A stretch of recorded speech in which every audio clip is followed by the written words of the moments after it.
Cricket మైదానంలో సిక్సర్లతో విరుచుకుపడే హార్దిక్ పాండ్యాను మనం చూసాం. కానీ ఒక తండ్రిగా అతనిలోని బంగారు మనసును చూసే సమయం ఇది. బంధాలు విడిపోయినా బాధ్యతలు మాత్రం అలాగే ఉంటాయని హార్దిక్ నిరూపించారు.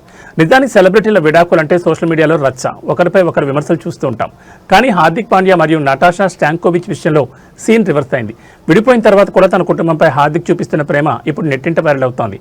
అసలు విషయానికి వస్తే తన గారాల పట్టే అగస్త్య పాండ్యా మరియు మాజీ భార్య నటాషా కోసం హార్దిక్ ఒక అద్భుతమైన బహుమతినిచ్చారు.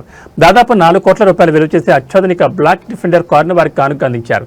ఈ కారు కేవలం విలాసానికి చిహ్నం మాత్రమే కాదు, తన కొడుకు ప్రయాణం సురక్షితంగా రాజస్థాన్లా ఉండాలని ఒక తండ్రి పడ్డ తపన. ఈ బ్లాక్ బ్యూటీ ఇప్పుడు ముంబై వీధుల్లో అందరి దృష్టిని ఆకర్షిస్తోంది. చాలా మంది నెటిజన్లు హార్దిక్ను గోల్డెన్ హార్ట్ ఉన్న తండ్రిగా అభివర్ణిస్తున్నారు. భార్యాభర్తలుగా విడిపోయిన అగస్త్యకు తల్లిదండ్రులుగా తాము ఎప్పుడు తోడుంటామని గతంలోనే వారు ప్రకటించారు. ఇప్పుడు ఈ ఖరీదైన గిఫ్ట్ ద్వారా హార్దిక్ ఆ మాటను నిలబెట్టుకున్నారు. డబ్బు కంటే విలువైంది బాధ్యత అని, తన కొడుకు మరియు అతని తల్లి క్షేమంగా ఉండడమే తనకు ముఖ్యమని హార్దిక్ మరోసారి చాటి చెప్పారు. ఇది కేవలం ఒక కారు మాత్రమే కాదు, తన కొడుకు భవిష్యత్ మరియు భద్రత పట్ల ఆయనకున్న నిబద్ధత. మైదానంలో ఎంత దూకుడుగా ఉంటారో నిజ జీవితంలో అంతటి పరిణితిని ప్రదర్శిస్తున్న హార్దిక్ పాండ్యా నిజంగా అందరికీ ఆదర్శంగా నిలుస్తున్నారు. ఈ గొప్ప మనసున్న తండ్రికి మనందరి తరపున అభినందనలు తెలుపుతాం.